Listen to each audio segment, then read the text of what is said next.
ಪ್ರಿಯರಾದವರ, ಯೇಸುಕ್ರಿಸ್ತನ ನಾಮದಲ್ಲಿ ನಾನು ನಿಮ್ಮನ್ನು ವಂದಿಸುತ್ತೇನೆ. ದೇವರಾದ ಯೇಸುಕ್ರಿಸ್ತನು ಈ ಮುಂಜಾನೆ ಸಮಯದಲ್ಲಿ ನಿಮ್ಮೊಟ್ಟಿಗೆ ಮಾತನಾಡುತ್ತಾ ಇದ್ದಾರೆ. ನಿಮ್ಮನ್ನು ಧೈರ್ಯಪಡಿಸುತ್ತಾರೆ, ಸಂತೈಸುತ್ತಾರೆ, ಆಶೀರ್ವದಿಸುತ್ತಾರೆ, ನಿಮ್ಮ ಪ್ರಾರ್ಥನೆಗಳಿಗೆ ಉತ್ತರ ಕೊಡುತ್ತಾರೆ. ಇಂದು ಕೂಡ ಯಾವುದೋ ಒಂದು ಕಾರ್ಯದಲ್ಲಿ ನಡೆಯುತ್ತದೋ ನಡೆಯುವುದಿಲ್ಲವೋ, ಹೇಗೆ ನಡೆಯುತ್ತದೆ ಎಂಬುದಾಗಿ ಪರಿಸ್ಥಿತಿ ನೋಡುತ್ತಾ ಇದ್ದೀರಾ? ಕರ್ತನು ಸಫಲ ಮಾಡುವನು. ಸತ್ಯವೇದದಲ್ಲಿ ಯೆಶಾಯ 53ನೇ ಅಧ್ಯಾಯ 10ನೇ ವಾಕ್ಯದಲ್ಲಿ, ನನ್ನ ಸಂಕಲ್ಪವು ಇವನ ಕೈಯಿಂದ ನೆರವೇರುವುದು. ನಿಮ್ಮ ಜೀವಿತದಲ್ಲಿ ದೇವರ ಸಂಕಲ್ಪ ಏನೋ ಖಂಡಿತ ನೆರವೇರುತ್ತದೆ.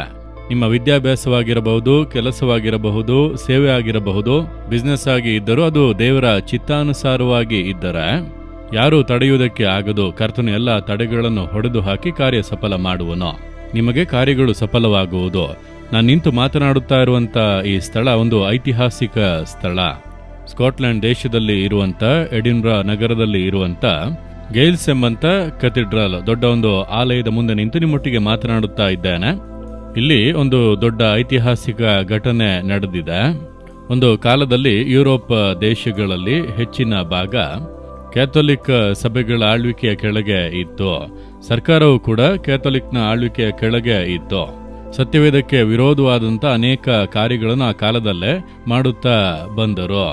ಪಾಪ ಕ್ಷಮಾಪಣೆಗೆಂದು ಒಂದು ಚೀಟಿ, ಹಣ ಕೊಟ್ಟು ಆ ಕಾರ್ಡನ್ನು ತೆಗೆದುಕೊಳ್ಳುವುದು. ಸತ್ಯವೇದವನ್ನು ಯಾರು ಕೂಡ ಓದಬಾರದು, ಓನ್ಲಿ ಧಾರ್ಮಿಕ ನಾಯಕರುಗಳು ಮಾತ್ರ ಓದಬೇಕು, ಬೇರೆ ಯಾರ ಮನೆಯಲ್ಲೂ ಸತ್ಯವೇದ ಇರಕೂಡದು. ಈ ರೀತಿಯಾಗಿ ಅನೇಕ ಕಟ್ಟಳೆಗಳನ್ನೆಲ್ಲ ಹಾಕಿ ಸತ್ಯವೇದಕ್ಕೆ ವಿರೋಧವಾಗಿ ಕಾರ್ಯ ಮಾಡಿದರು. ಅದನ್ನು ಮೀರಿ ನಡೆಯುವಂಥವರು ಕೊಲ್ಲಲ್ಪಟ್ಟರು.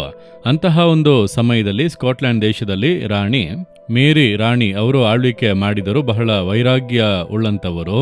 ಸಭೆಗೆ ವಿರೋಧವಾಗಿ ಯಾರೇ ಎದ್ದರೂ ಕೂಡ ಅವರನ್ನು ಕೊಲೆ ಮಾಡುವರು. ಅನೇಕರನ್ನು ಆ ರೀತಿ ಕೊಂದು ಹಾಕಿದರು. ಅಂತಹ ಸಮಯದಲ್ಲೇ ಜಾನ್ ನಾಕ್ಸ್ ಎಂಬಂತ ಯವನಸ್ಥನನ್ನು ದೇವರು ಎಬ್ಬಿಸಿದರು. ಆ ಯವನಸ್ಥನು ಎದ್ದು ದೇಶಕ್ಕಾಗಿ ಭಾರದಿಂದ ಪ್ರಾರ್ಥನೆ ಮಾಡಿದನು. ಒಂದು ಕಡೆ ಈ ರೀತಿ ಧಾರ್ಮಿಕವಾದಿಗಳ ಆಡಳಿತ, ದಾಸತ್ವ, ಮತ್ತೊಂದು ಕಡೆ ಮದ್ಯಪಾನ, ಧೂಮಪಾನ, ವ್ಯಭಿಚಾರ, ವೇಷಿತನಗಳಿಂದ ದೇಶವು ಹೊಲೆಯಾಗಿ ದೇಶ ಪಾಪದಲ್ಲಿ ನಾಶವಾಗುತ್ತಾ ಇದ್ದಂಥ ಸಮಯ. ಇದನ್ನೆಲ್ಲ ಕಂಡು ಅವನು ಭಾರದಿಂದ ಪ್ರಾರ್ಥನೆ ಮಾಡಿದನು. ಆದರೆ ಒಂದು ದೊಡ್ಡ ಸರ್ಕಾರವನ್ನು ಎದುರಿಸಿ ಜಯಿಸುವುದಕ್ಕೆ ಸಾಧ್ಯವ? ದೊಡ್ಡ ಒಂದು ಸೈನ್ಯವೇ ಅವರ ಬಳಿಯಲ್ಲಿ ಇದೆ. ಆದರೆ ಇವರು ವೈರಾಗ್ಯವಾಗಿ ನಂಬಿಕೆಯಿಂದ ಪ್ರಾರ್ಥನೆ ಮಾಡಿದ್ದರಿಂದ ದೇವರು ಅವರ ಮೂಲಕವಾಗಿ ತನ್ನ ಚಿತ್ತವನ್ನು ನೆರವೇರಿಸಿದರು. ಜಾನ್ ನಾಕ್ಸ್ ಅವರ ಕಾಲದಲ್ಲಿ ದೊಡ್ಡ ಒಂದು ಉಜ್ಜೀವನ ಉಂಟಾಯಿತು. ಅನೇಕರು ಮನ ತಿರುಗಿದರು. ಅವರ ಮೂಲಕವಾಗಿ ಈ ಒಂದು ಆಲಯ ಕ್ಯಾಥೋಲಿಕ್ ಆಲಯವಾಗಿ 400 ವರ್ಷಗಳಿಂದ ಇದ್ದದ್ದು ಸೆಂಟ್ ಗೇಲ್ಸ್ ಕೆಥಿಡ್ರಲ್ ಪ್ರೆಸ್ಬಿಟೇರಿಯನ್ ಸಭೆಯಾಗಿ ಮಾರ್ಪಟ್ಟಿತು. ಈ ಸಭೆಯ ಒಳಗೆ ಜಾನ್ ನಾಕ್ಸ್ ಅವರು ಪ್ರಸಂಗ ಮಾಡಿದ್ದಾರೆ. ಅವರ ಕುರಿತಾಗಿರುವಂಥ ಚಾರಿತ್ರಿಕ ಘಟನೆಗಳನ್ನು ಅಲ್ಲಿ ಬರೆದಿದ್ದಾರೆ. ಹಾಗಾದರೆ ಈ ಒಂದು ಆಲಯವೇ ದೇವರು ಎಂತಹ ಕಾರ್ಯವನ್ನು ಕೂಡ ಮಾಡಿ ಮುಗಿಸುತ್ತಾರೆ ಎಂಬುದಕ್ಕೆ ಒಂದು ಸಾಕ್ಷಿಯಾಗಿದೆ. ದೇವರ ಚಿತ್ತವು ಸಫಲವಾಗುತ್ತದೆ. ಜಾನ್ ನಾಕ್ಸ್ ಧೈರ್ಯವಾಗಿ ನಿಂತರು. ಸರ್ಕಾರವನ್ನು ಎದುರಿಸಿ ನಿಂತರು. ರಾಣಿಯನ್ನು ಎದುರಿಸಿ ನಿಂತರು. ರಾಣಿಯೇ ಬಂದರು, ಭಯಪಡದಂತೆ ಧೈರ್ಯವಾಗಿ ನಿಂತರು. ದೇವರು ಕಾರ್ಯವನ್ನು ಸಫಲ ಮಾಡಿದರು. ನಿಮ್ಮ ಪಕ್ಷದಲ್ಲಿ ಕರ್ತನು ನಿಂತರೆ, ಯಾರು ವಿರೋಧವಾಗಿ ನಿಂತರೂ ಕೂಡ ಕರ್ತನು ಸಫಲ ಮಾಡುವನು. ಭಯಪಡಬೇಡಿರಿ. ಕರ್ತನಿಗೆ ಚಿತ್ತವಾದದ್ದು ಆತನ ಕರದಿಂದ ನೆರವೇರುತ್ತದೆ. ಇಂದು ನಿಮ್ಮ ಜೀವಿತದಲ್ಲಿ ಕೂಡ ಈ ಕಾರ್ಯ ನಡೆಯುತ್ತದೆ.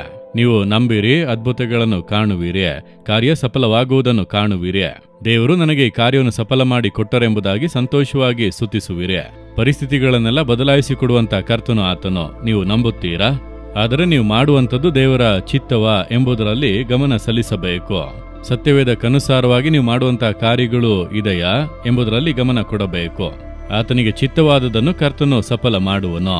ಹಾಗಿದ್ದರೆ ಒಂದು ನಿಮಿಷ ಪ್ರಾರ್ಥನೆ ಮಾಡಿರಿ. ದೇವರೇ, ನಿಮ್ಮ ಚಿತ್ತವನ್ನು ನಿಮ್ಮ ಕರದಿಂದ ನನಗೆ ಸಫಲ ಮಾಡುವಿರಿ. ಇಂದ ನನ್ನ ಜೀವಿತದಲ್ಲಿ, ನನ್ನ ಕುಟುಂಬದಲ್ಲಿ ಈ ಕಾರ್ಯ ಸಫಲವಾಗುವುದು.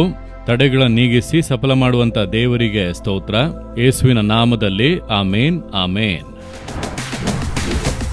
Jesus redeem Kannada YouTube channel ಅನ್ನು ಸಬ್ಸ್ಕ್ರೈಬ್ ಮಾಡಿ. ಸಬ್ಸ್ಕ್ರೈಬ್ ಬಟನ್ ಕ್ಲಿಕ್ ಮಾಡಿ ಮತ್ತು ಬೆಲ್ ಬಟನ್ ಒತ್ತಿ. ಅನುದಿನ ಕಾರ್ಯಕ್ರಮದ ಮಾಹಿತಿ ಪಡೆಯಿರಿ.